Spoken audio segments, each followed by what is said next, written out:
जय हिंद दोस्तों, आज हम यूपी टेट 2026 एसएसटी का मोस्ट इम्पॉर्टेंट क्वेश्चन करेंगे। तो टीएन मेंटोरा चैनल में आपका स्वागत है। तो आज का हमारा पहला क्वेश्चन है कि इनमें से कौन सी संरचना शाहजहां के शासनकाल के दौरान नहीं बनाई गई थी। तो इसमें से जो संरचना है, बुलंद दरवाज़ा जो है, ये शाहजहां के शासनकाल के दौरान नहीं बनाया गया था, यह अकबर के शासनकाल के दौरान बनाया गया था। इसका ऑप्शन नंबर डी सही हो जाएगा। अगला हमारा प्रश्न है कि बुलंद दरवाज़ा का निर्माण अकबर ने किस विजय की खुशी में करवाया था। तो बुलंद दरवाजे का निर्माण अकबर ने गुजरात और खानदेश के विजय के उपलक्ष्य में करवाया था। इसका ऑप्शन नंबर बी सही हो जाएगा। अगला हमारा प्रश्न है कि बुलंद दरवाज़ा कहाँ स्थित है। तो बुलंद दरवाज़ा फतेहपुर सीकरी में स्थित है। इसका ऑप्शन नंबर सी सही हो जाएगा। अगला हमारा प्रश्न है कि भारतीय संविधान की प्रस्तावना को नागरिकों को किस प्रकार की समानता सुनिश्चित करती है। तो भारतीय संविधान जो हमारा है, यह प्रतिष्ठा और अवसर की समानता की सुनिश्चित करती है। इसका ऑप्शन नंबर 20 सही हो जाएगा। अगला हमारा प्रश्न है कि भारतीय संविधान की प्रस्तावना में कितने प्रकार के न्याय का उल्लेख है। तो भारतीय संविधान की प्रस्तावना में 3 प्रकार के न्याय का उल्लेख है। इसका ऑप्शन नंबर 20 सही हो जाएगा। 3 प्रकार के न्याय में सामाजिक, आर्थिक और राजनीतिक जो समानता है उसका न्याय का उल्लेख है। इसका ऑप्शन नंबर 20 सही हो जाएगा। अगला प्रश्न हमारा कह रहा है कि संसद की संयुक्त बैठक की व्यवस्था संविधान के किस अनुच्छेद में दी गई है। तो संसद की जो संयुक्त बैठक की व्यवस्था है, यह संविधान के अनुच्छेद 108 में दिया गया है। इसका ऑप्शन नंबर 20 सही हो जाएगा। अगला हमारा प्रश्न है, संसद की संयुक्त बैठक बुलाने का अधिकार किसके पास होता है। तो संसद की संयुक्त बैठक बुलाने का अधिकार राष्ट्रपति के पास होता है। इसका ऑप्शन नंबर सी सही हो जाएगा। अगला हमारा प्रश्न है कि संसद की संयुक्त बैठक की अध्यक्षता कौन करता है।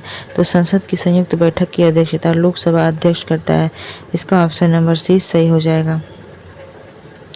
और लोकसभा अध्यक्ष करने के बाद यदि वह अनुपस्थित होता है तो लोकसभा का उपाध्यक्ष करता है। और जब लोकसभा का उपाध्यक्ष भी नहीं रहता है तो उसकी अनुपस्थिति में राज्यसभा का उपसभापति करता है इसकी अध्यक्षता। अगला हमारा प्रश्न है कि अब तक भारत में कितनी बार संयुक्त बैठक के माध्यम से बिल पास हुए हैं। तो भारत में अब तक 3 बार संयुक्त बैठक के माध्यम से बिल पास हुआ है। इसका ऑप्शन नंबर सी सही हो जाएगा।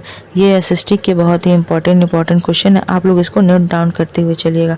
अगला हमारा प्रश्न है, इसमें 3 बार हुआ था। जब पहली बार हुआ था दहेज निषेध विधेयक अधिनियम 1961, दूसरा है बैंकिंग सेवा आयोग में निरसन विधेयक 1977 और तीसरा है आतंकवाद निवारण विधेयक 2002।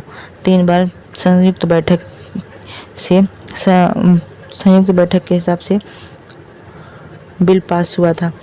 अगला हमारा प्रश्न है कि किन मामलों में संसद की संयुक्त बैठक नहीं बुलाई जा सकती। तो संसद की संयुक्त बैठक धन विधेयक और संविधान संशोधन विधेयक में नहीं बुलाई जा सकती।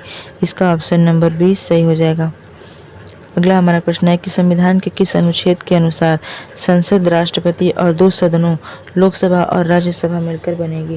तो संविधान के अनुच्छेद 79 के अनुसार राष्ट्रपति, लोकसभा और राज्यसभा मिलकर बनेगी। इसका ऑप्शन नंबर बी सही हो जाएगा। अगला प्रश्न हमारा दिया है कि राष्ट्रपति को अध्यादेश जारी करने का जो शक्ति है किस अनुच्छेद के तहत दिया गया है। तो राष्ट्रपति जब अध्यादेश जारी करता है तो संविधान के अनुच्छेद 123 के अनुसार करता है। उसको अनुच्छेद 123 से यह अधिकार प्राप्त है कि वह अध्यादेश जारी कर सकता है। इसका ऑप्शन नंबर सी सही हो जाएगा। अगला हमारा प्रश्न है कि संविधान सभा के संवैधानिक सलाहकार कौन थे। तो संविधान सभा के संवैधानिक सलाहकार BN राव थे। इसका ऑप्शन नंबर सी सही हो जाएगा। अगला हमारा प्रश्न है कि संविधान सभा की पहली बैठक 9 दिसंबर 1946 को हुई थी। इसके अस्थायी अध्यक्ष कौन चुने गए थे। तो संविधान सभा की पहली बैठक 9 दिसंबर 1946 को हुई थी। तो इसके अस्थायी सदस्य और अध्यक्ष चुने गए थे वह डॉक्टर सच्चिदानंद सिन्हा थे। इसका ऑप्शन नंबर 20 सही हो जाएगा।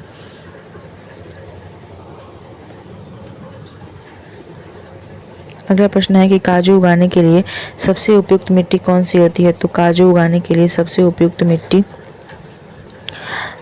लाल लेटराइट मिट्टी होती है। इसका ऑप्शन नंबर सी सही हो जाएगा। अगला हमारा प्रश्न है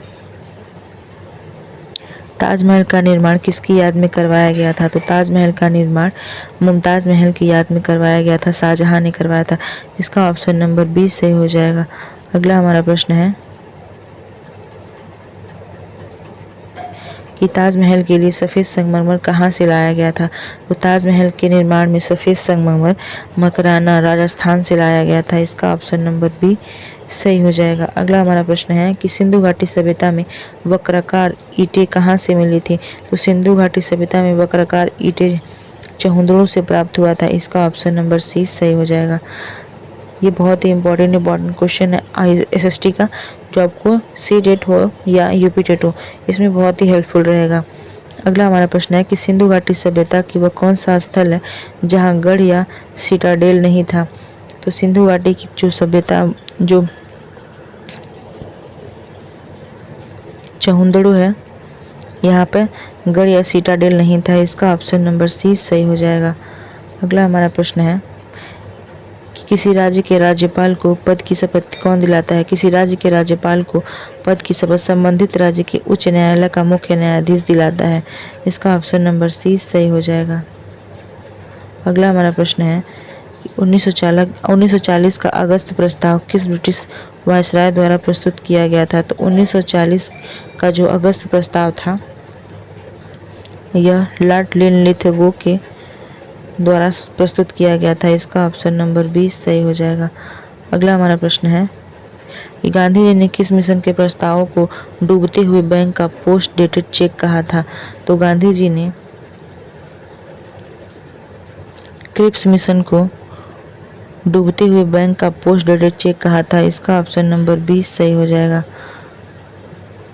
अगला हमारा प्रश्न है कि भारत छोड़ो आंदोलन की शुरुआत कब हुई थी? तो भारत छोड़ो आंदोलन की शुरुआत अगस्त 1942 को हुआ था। इसका ऑप्शन नंबर 20 सही हो जाएगा।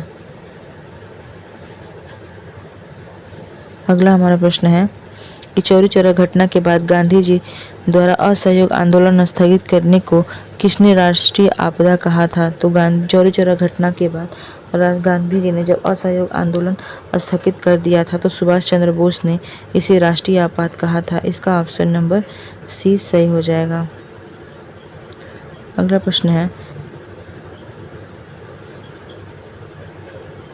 भारत की तरफ से अंतर्राष्ट्रीय न्यायालय में जज बनने वाले पहले व्यक्ति कौन थे? तो भारत की तरफ से अंतर्राष्ट्रीय न्यायालय में जज बनने वाले पहले व्यक्ति BN राव थे। इसका ऑप्शन नंबर 20 सही हो जाएगा। अगला प्रश्न है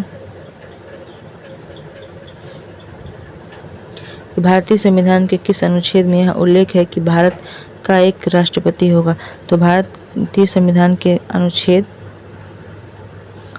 52 के तहत यह प्रावधान है कि भारत का एक राष्ट्रपति होगा। इसका ऑप्शन नंबर 20 सही हो जाएगा। अगला हमारा प्रश्न है कि किसी राज्य की सीमा बदलने या उसका नाम बदलने के लिए संविधान के किस अनुच्छेद का प्रयोग किया जाता है? तो किसी राज्य की सीमा बदलने या उसका नाम बदलने के लिए अनुच्छेद 3 का प्रयोग किया जाता है। संविधान का जो अनुच्छेद 3 है, इसमें प्रावधान है कि किसी राज्य की सीमा बदलना है या उसका नाम बदलना है, इसका अनुच्छेद 3 का प्रयोग किया जाता है। इसका ऑप्शन नंबर सी सही हो जाएगा। अगला हमारा प्रश्न है कि डॉक्टर राजेंद्र प्रसाद को संविधान सभा का अस्थायी अध्यक्ष कब चुना गया था? तो डॉक्टर राजेंद्र प्रसाद को संविधान का स्थायी सदस्य 11 दिसंबर 1946 को चुना गया था। इसका ऑप्शन नंबर 20 सही हो जाएगा।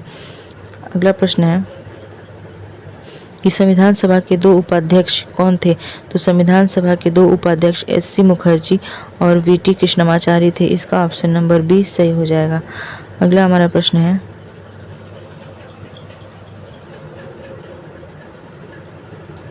कि संविधान सभा की प्रारूप समिति के अध्यक्ष कौन थे? तो संविधान सभा के प्रारूप समिति के अध्यक्ष डॉक्टर भीमराव अंबेडकर थे। इसका ऑप्शन नंबर सी सही हो जाएगा। अगला हमारा प्रश्न है भारत के किस क्षेत्र में लाल लेटराइट मिट्टी प्रचुर मात्रा में पाई जाती है? तो भारत के मेघालय का जो इलाका है, यहाँ पर लाल लेटराइट मिट्टी का प्रचुर मात्रा पाया जाता है। इसका ऑप्शन नंबर 20 सही हो जाएगा। अगला प्रश्न है कि प्रसिद्ध स्मारक ताजमहल किस नदी के किनारे स्थित है? तो प्रसिद्ध स्मारक ताजमहल यमुना नदी के किनारे स्थित है। इसका ऑप्शन नंबर 20 सही हो जाएगा। अगला प्रश्न है हमारा, सिंधु घाटी सभ्यता का स्थल चहुंदड़ो वर्तमान में कहाँ स्थित है और किस नदी के किनारे स्थित है? तो सिंधु घाटी सभ्यता का जो स्थल है चहुंदड़ो वर्तमान में पाकिस्तान में स्थित है और यह सिंधु इंडस नदी के किनारे स्थित है। इसका ऑप्शन नंबर 20 सही हो जाएगा। अगला हमारा प्रश्न है कि राष्ट्रपति की अनुपस्थिति में उपराष्ट्रपति अधिकतम कितने समय तक राष्ट्रपति के रूप में कार्य कर सकता है? तो राष्ट्रपति की अनुपस्थिति में उपराष्ट्रपति 6 महीने तक उसके रूप में कार्य कर सकता है, राष्ट्रपति के रूप में कार्य कर सकता है। इसका ऑप्शन नंबर बी सही हो जाएगा। अगला प्रश्न है कि भारत के प्रधानमंत्री और मुख्य न्यायाधीश के पद की शपथ कौन दिलाता है? तो भारत के प्रधानमंत्री और मुख्य न्यायाधीश के पद की शपथ राष्ट्रपति दिलाता है। इसका ऑप्शन नंबर सी सही हो जाएगा। अगला हमारा प्रश्न है कि 1940 में अगस्त प्रस्ताव में अंग्रेजों ने भारतीयों को क्या देने का वादा किया था? तो 1940 के अगस्त प्रस्ताव में अंग्रेजों ने भारतीयों को डोमिनियन स्टेट यानी अधिराज्य का दर्जा देने के लिए वादा किया था। इसका ऑप्शन नंबर 20 सही हो जाएगा। ये सारे के सारे बहुत इंपॉर्टेंट क्वेश्चन है एसएसटी के, आप लोग इसको नोट डाउन करते हुए चलेगा। अगला हमारा प्रश्न है कि गांधी जी ने अगस्त प्रस्ताव के विरोध में कौन सा आंदोलन शुरू किया था? तो गांधी जी ने अगस्त प्रस्ताव के विरोध में व्यक्तिगत सत्याग्रह का आंदोलन शुरू किया था। इसका ऑप्शन नंबर सी सही हो जाएगा। अगला हमारा प्रश्न है कि असहयोग आंदोलन की समयावधि क्या थी? तो असहयोग आंदोलन की जो समयावधि थी वह 1920 से 1922 तक थी। इसका ऑप्शन नंबर 20 सही हो जाएगा। अगला प्रश्न है, लॉर्ड लिनलिथगो के कार्यकाल के दौरान इसमें से कौन सी घटना घटी थी? तो लॉर्ड लिनलिथगो के कार्यकाल के दौरान द्वितीय विश्व युद्ध भी हुआ था, घोषणा हुआ था और क्रिप्स मिशन का भारत आगमन भी हुआ था और भारत छोड़ो आंदोलन की शुरुआत भी हुई थी। इसलिए इसका ऑप्शन नंबर डी सही हो जाएगा। अगला हमारा प्रश्न है और आखिरी प्रश्न है कि भारतीय संविधान का पहला मसौदा किसने तैयार किया था? तो भारतीय संविधान का पहला मसौदा बी.एन. राव ने तैयार किया था। इसका ऑप्शन नंबर 20 सही हो जाएगा।